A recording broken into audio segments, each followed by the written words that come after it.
Hello friends, NKT current affairs daily analysis के आज के एपिसोड में आप सबों का स्वागत है।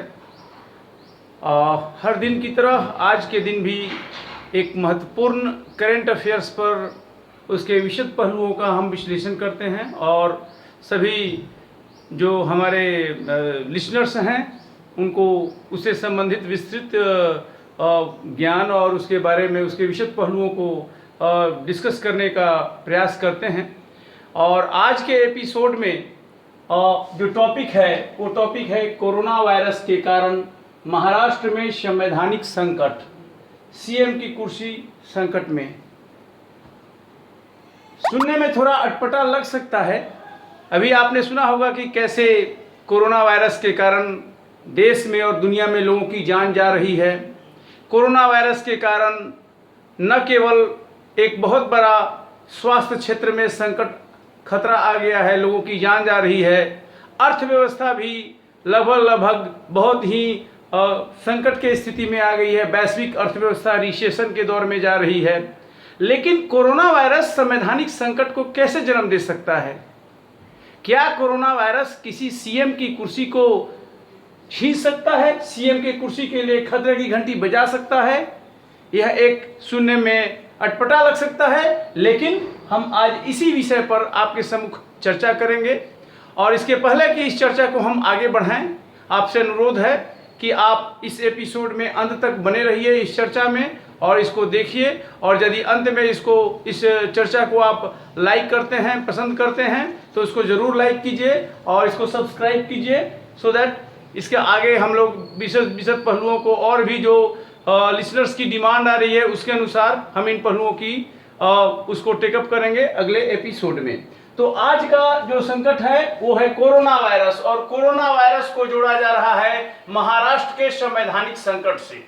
वो कैसे है जिससे वो संवैधानिक संकट जो सीएम की कुर्सी को खतरे में डाल दिया है और सीएम को भी कुर्सी से हटा सकता है, ऐसा नौबत आ गया है। वो क्या संकट है, इसके बारे में हम आपके समक्ष चर्चा कर रहे हैं। और बहुत इंपॉर्टेंट है इन बातों को जानना, क्योंकि ये संवैधानिक पहलू है और इसका संवैधानिक महत्व है और संवैधानिक आधार पर इसका समाधान होना है।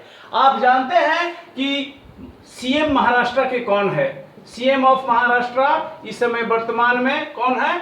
उद्धव ठाकरे हैं। Uddhav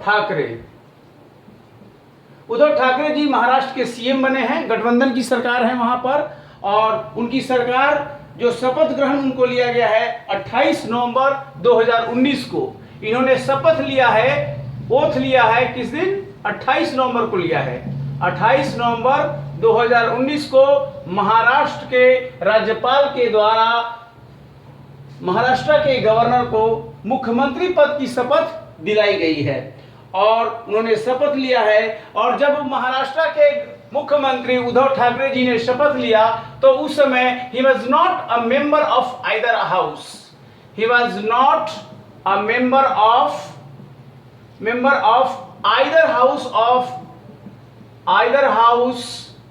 of state legislature. ये एक फैक्ट है जिसे जानना जरूरी है कि जो राज्य की विधायिका होती है, यानी जो स्टेट लेजिस्लेचर जिसको आप कहते हैं, राज्य का जो विधानमंडल होता है, उसके दो सदन होते हैं। एक सदन को कहते हैं लोअर हाउस, जिसे लेजिस्लेटिव असेंबली कहा जाता है। लेजिस्लेटिव असेंबली यानी कि विधानसभा। लेजिस्लेटिव असेंबली यानी विधानसभा, ये विधानमंडल का निचला सदन है, लोअर हाउस है। और जो उच्च सदन होता है उसको लेजिस्लेटिव काउंसिल कहा जाता है। लेजिस्लेटिव काउंसिल यानी कि विधान परिषद। हमारे संविधान में ये इस चीज का प्रावधान है कि किसी राज्य का विधानमंडल एक सदनीय भी हो सकता है और द्विसदनीय भी हो सकता है। यानी कि किसी राज्य में केवल और केवल विधानसभा ही होगी, विधान परिषद का होना संवैधानिक अनिवार्यता नहीं है। अगर किसी राज्य में विधान परिषद है पहले से ही, तो उसको हटाए जाने का संविधान में प्रावधान है। और अगर किसी राज्य में विधान परिषद नहीं है पहले से, तो उसको क्रिएट किया जा सकता है, बनाया जा सकता है। और संविधान के अनुच्छेद आर्टिकल 169 में इसका प्रावधान दिया गया है कि कैसे विधान परिषद को बनाया जा सकता है या खत्म किया जा सकता है। यह भारत के संसद को शक्ति प्राप्त है और भारत की संसद के द्वारा विधान परिषद का बनाना या उसे खत्म करना विधानसभा के रिकमेंडेशन के आधार पर होता है। फिलहाल मैं आपको यह बताना चाहता हूं कि महाराष्ट्र में द्विसदनीय वहां का विधानमंडल है, बाइकेमरल वहां का स्टेट लेजिस्लेचर है महाराष्ट्र में, यानी महाराष्ट्र में दोनों है। यहाँ लेजिस्लेटिव असेंबली भी है महाराष्ट्र में और महाराष्ट्र में लेजिस्लेटिव काउंसिल है, दोनों में है।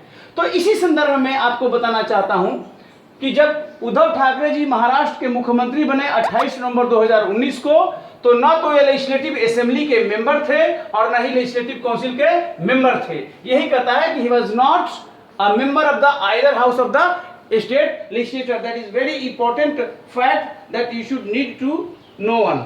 नाउ व्हाट इज कॉन्स्टिट्यूशन, संविधान क्या कहता है ये देखिए। इस संविधान में क्लियर कट लिखा हुआ है कि बिना किसी सदन के सदस्य हुए, यानी एक व्यक्ति जो न लेजिस्लेटिव असेंबली का सदस्य है और न ही लेजिस्लेटिव काउंसिल का सदस्य है, वह मिनिस्टर बन सकता है। बिना सदस्य हुए वो मिनिस्टर भी बन सकता है, वो डिप्टी मिनिस्टर भी बन सकता है, वो डिप्टी सीएम भी बन सकता है और वो सीएम भी बन सकता है।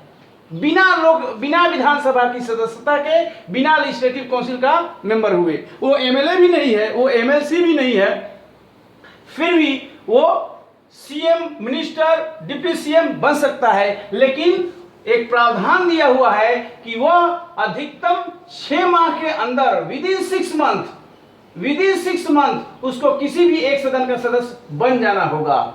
जिस दिन शपथ लिया उस दिन से 6 माह के अंदर चाहे तो वो विधानसभा का सदस्य बन जाए या फिर विधानसभा परिषद का सदस्य बन जाए, ये अनिवार्यता है। अगर आप देखें तो उद्धव ठाकरे जी 28 नवंबर को इन्होंने शपथ लिया है और इस प्रकार ये 24/5/2020 को ये 6 माह पूरा हो जाएगा।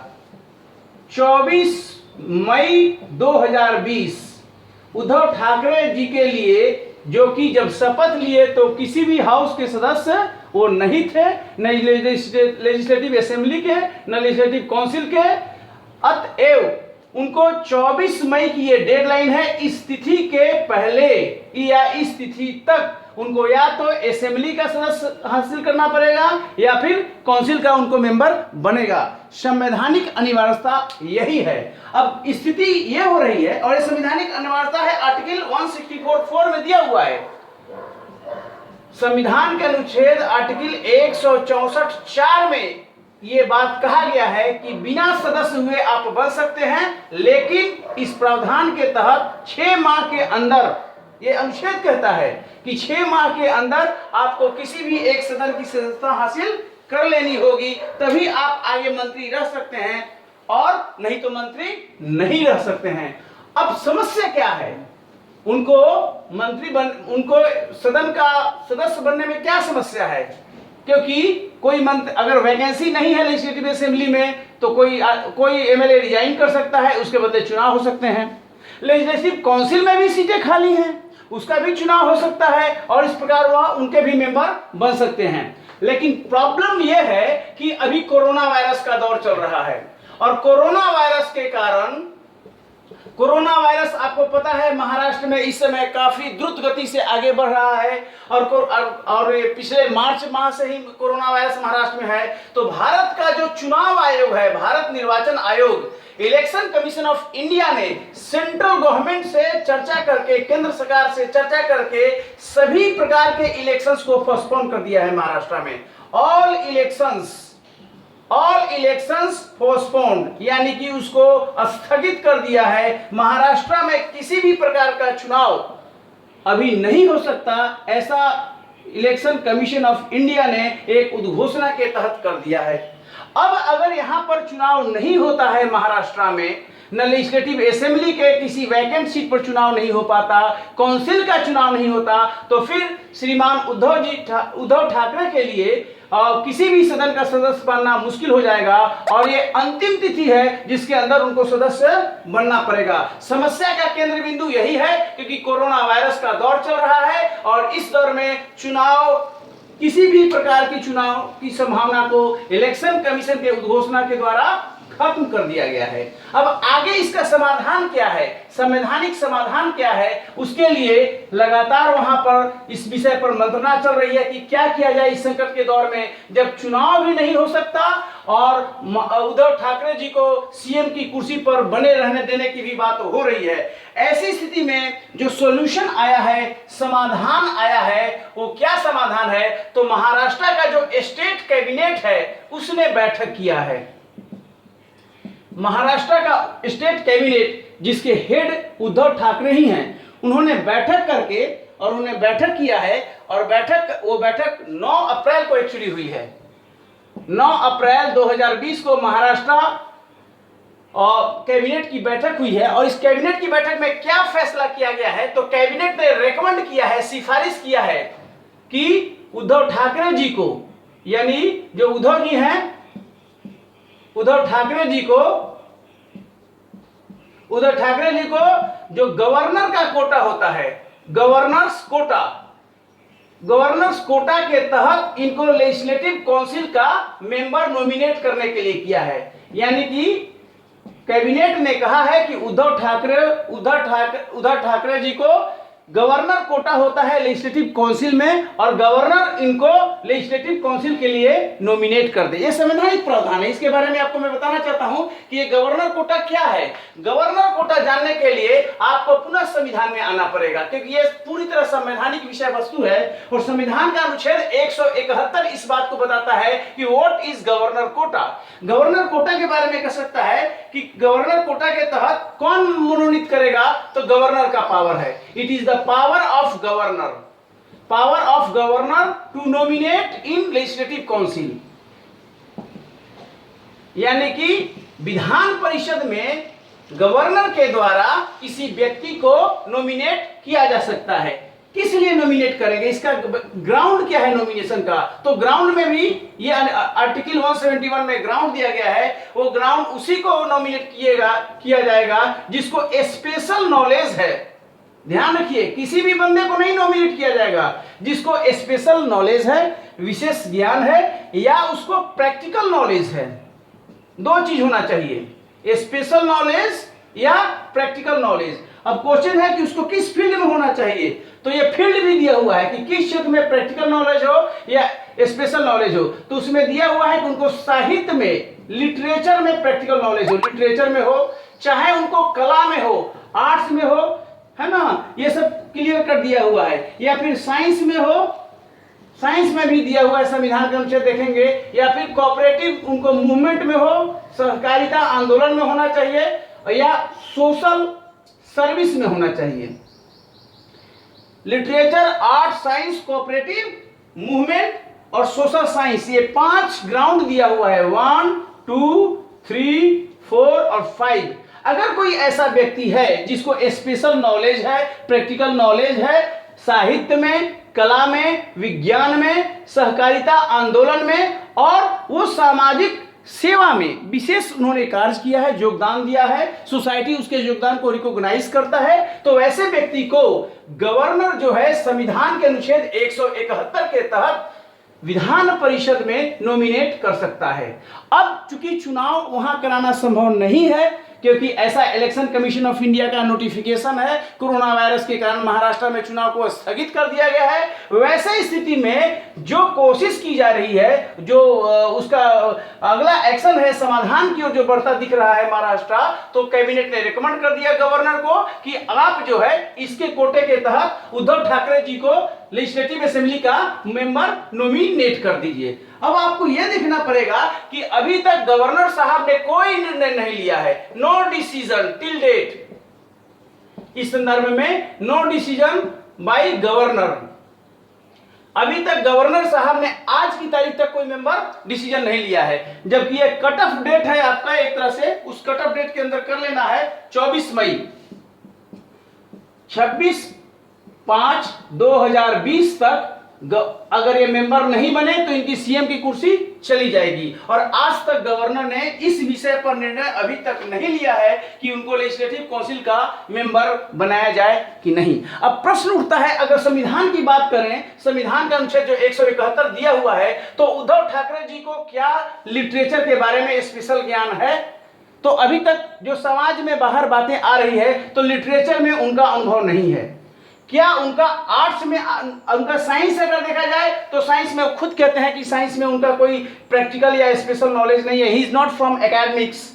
कोऑपरेटिव मूवमेंट में भी उनका नहीं है। और सोशल सर्विस की जो बात करते हैं, तो सोशल सर्विस में भी वो खुद कह रहे हैं उनके तरफ से कि सोशल सर्विस के कैटेगरी में नॉमिनेशन के लिए फिट नहीं बैठते हैं। अब बात आ रही है कि आर्ट्स में उनका नॉलेज है, आर्ट्स में उनका कुछ अनुभव इस तरह के है। क्या है जी आर्ट्स में उनका अनुभव? तो उद्धव ठाकरे जी को फोटोग्राफी में शौक है। इसी को ग्राउंड बना जाए है कि फोटोग्राफी, कभी कभी वो गए हैं पहाड़ों पर, वहां फोटो लिए हैं और इसके आधार पर उनको आर्ट्स वाले फील्ड में स्पेशल नॉलेज मानकर, प्रैक्टिकल नॉलेज मानकर उनको लेजिस्लेटिव काउंसिल में जाए। लेकिन ये काफी डाउटफुल है, क्योंकि अगर हर व्यक्ति फोटोग्राफी करता है, आजकल तो हर व्यक्ति के पास में स्मार्टफोन है हाथ में, वो कहीं से भी फोटो ले, फेसबुक पर अपलोड कर दे, व्हाट्सएप पर अपलोड कर दे। और क्या इस एक्टिविटी को आप किसी व्यक्ति को प्रोफेशनल कह सकते हैं? उसको एक प्रोफेशनल प्रैक्टिकल नॉलेज या स्पेशल नॉलेज का जो क्राइटेरिया संविधान में दिया हुआ है, क्या उस क्राइटेरिया के अंदर वो फिट बैठता है कि वो लेजिस्लेटिव काउंसिल का मेंबर होने के योग्य है? अपने आप में ये डाउट है।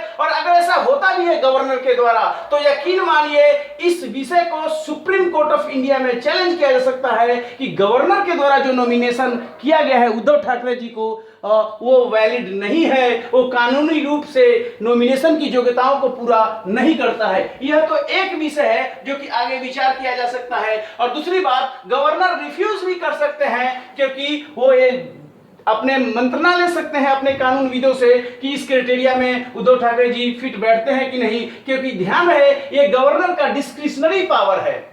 This is governor's discretionary power and governor may not accept nomination of Uddhav Thackeray as a member of legislative council of state legislature of Maharashtra.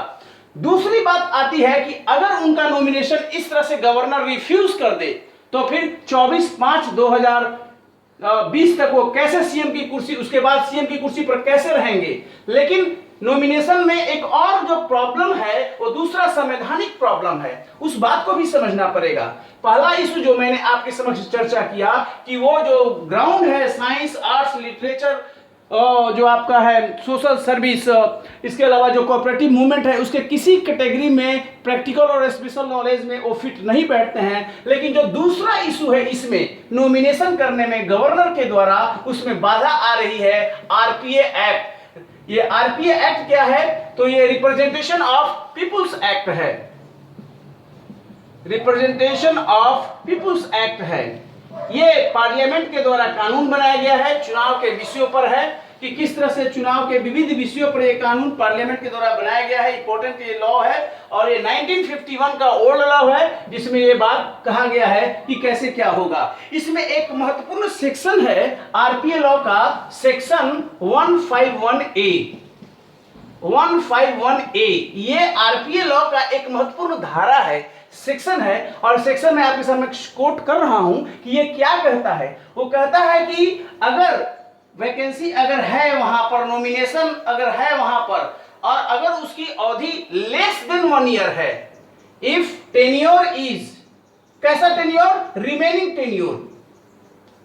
Remaining tenure is less than 1 year, then nomination नहीं होगा। ऐसे स्थिति में nomination नहीं हो पाएगा। ये एक महत्वपूर्ण कानूनी बाधा है। और कानूनी बाधा आता है, सपोज कोई एमएलए है गवर्नर कोटा से, एमएलसी है सॉरी, अगर कोई एमएलसी है गवर्नर कोटा से और उसका डेथ हो जाता है, मान लीजिए कि उसका डेथ हो जाता है 4 साल 4 इयर्स और 8 मंथ में मान लीजिए कि डेथ हो जाता है, तो अगला इस पर जो गवर्नर का नॉमिनेशन होगा बाकी टर्म के लिए वो होगा, यानी कि वह जो होगा मात्र 4 माह के लिए और होगा, 4 मंथ्स के लिए। रिमाइंडर पीरियड यानी रिमेनिंग पीरियड क्या हुआ, क्योंकि इस बंदे का डेथ हो गया है एमएलसी का, तो अब एमएलसी कोटा से, ये गवर्नर कोटा से एमएलसी था, इसका डेथ हो गया, तो 4 साल 8 माह में अब इसका कितना बच गया, 5 साल में मान लीजिए 4 माह, और मान लीजिए 6 साल का है, सपोज चूंकि एमएलसी 6 साल का होता है, 6 इयर्स का होता है, तो 5 साल 8 माह में मान लीजिए कि इसका डेथ हो गया 5 इयर्स में, 8 मंथ में,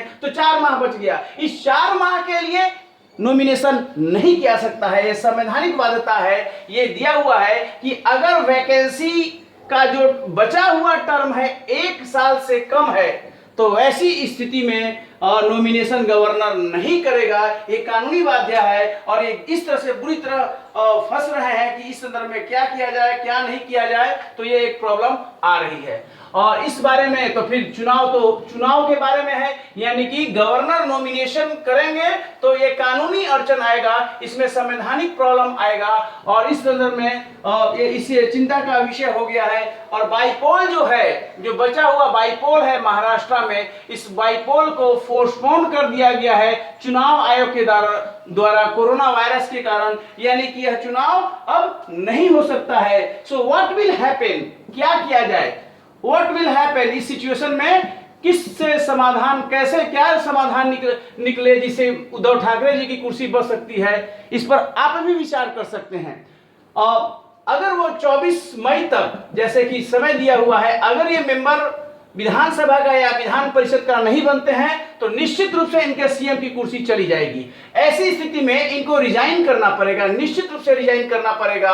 और ऐसी स्थिति में जब वो रिजाइन कर देते हैं तो रिजाइन करने के बाद फिर गवर्नर के पास ये ऑप्शन आ जाता है कि गवर्नर क्या करे नहीं करे, क्योंकि ये टेक्निकल कारणों से रिजाइन हो जाएगा। वैसी स्थिति में पुनः ये क्लेम कर सकते हैं सरकार बनाने का, फिर से सरकार को शपथ लेना पड़ेगा, क्योंकि जो संविधान में कलेक्टिव रिस्पांसिबिलिटी की बात होती है, अगर सीएम रिजाइन कर दे तो पूरा का पूरा कैबिनेट ही डिसॉल्व हो जाता है, सरकार ही डिसॉल्व हो जाती है और पुनः नया सरकार गठन करने की प्रक्रिया शुरू होती है। और इसी प्रकार अगर ऐसा होता है तो पुनः उनको रिजाइन करना पड़ेगा एंड गवर्नर पुनः इस बात पर विचार करेगा कि महाराष्ट्र में अल्टरनेटिव गवर्नमेंट, वैकल्पिक सरकार कैसे बनाया जाए, और अगर नहीं बन पाता है किसी कारणों से तो फिर राष्ट्रपति शासन की बात आ सकती है। 356 के तहत भारत का राष्ट्रपति संवैधानिक मशीनरी को कंटिन्यू रखने के लिए वहां पर प्रेसिडेंट रूल लगा सकता है, और इस प्रकार महाराष्ट्र में एक रियल पॉलिटिकल क्राइसिस आ रही है। तो ये महाराष्ट्र के लिए एक बड़ी खबर है, एक बुरी खबर भी है, लेकिन ये कोरोना वायरस के कारण एक तरह से राजनीतिक और संवैधानिक समस्या उत्पन्न हो गई है। चुनाव नहीं हो सकता है और गवर्नर के द्वारा नॉमिनेशन करने में भी संवैधानिक और कानूनी अड़चन आ गई है। तो ये आज के एपिसोड का ये विषय होगा और आप आने वाले दिनों में देखेंगे कि इसका क्या समाधान निकलता है, इसका कैसे सॉल्यूशन होता है, संवैधानिक और कानूनी पहलुओं को ध्यान में रखते। गवर्नर का डिसीजन अभी तक नहीं आया है, यानी गवर्नर ने अभी तक ये फैसला महाराष्ट्र में नहीं लिया है कि उद्धव ठाकरे जी को एमएलसी के रूप में गवर्नर कोटा के तहत नॉमिनेट किया जाए कि नहीं किया जाए। और अगर 24 मई तक वो मेंबर नहीं बनते हैं तो निश्चित रूप से उनको सीएम के पोस्ट से रिजाइन देना पड़ेगा, और उनके रिजाइन देते ही पूरी की पूरी सरकार वहां हट जाएगी और पुनः आगे देखना पड़ेगा कि गवर्नर क्या निर्णय लेते हैं, क्या उद्धव ठाकरे पुनः सरकार बनाने के लिए क्लेम करते हैं, या गवर्नर के सलाह पर भारत का राष्ट्रपति अनुच्छेद 356 के तहत वहां राष्ट्रपति शासन लागू होता है। आज के लिए इतना ही काफी, फिर हम आपके लिए लेकर आएंगे एक और नए करंट अफेयर्स के एनालिसिस के साथ। तब तक आप लोग इस हमारे साथ बने रहिएगा और हम लोग अगले दिन जो नया हमारा टॉपिक आएगा उसका एनालिसिस हम करेंगे। और आपसे अनुरोध है कि अगर आपको ये डिस्कशन पसंद आए तो जरूर लाइक कीजिएगा, चैनल को जरूर सब्सक्राइब कीजिएगा, क्योंकि हम आप कृत संकल्प हैं आपके प्रति, जो यूपीएससी के कैंडिडेट हैं, जो पब्लिक सर्विस कमीशन के कैंडिडेट हैं। और यह चैनल केवल प्रतियोगी परीक्षार्थियों के लिए नहीं है, भारत के प्रत्येक नागरिक के लिए है जो जानना चाहते हैं कि सोसाइटी में, समाज में, इकोनॉमी में, पॉलिटिक्स के क्षेत्र में जो घटनाएं घट रही है उसका एक एक्यूरेट, सही संवैधानिक विश्लेषण आपके समक्ष प्रस्तुत हो। तो आज के लिए इतना ही काफी। धन्यवाद, नमस्कार।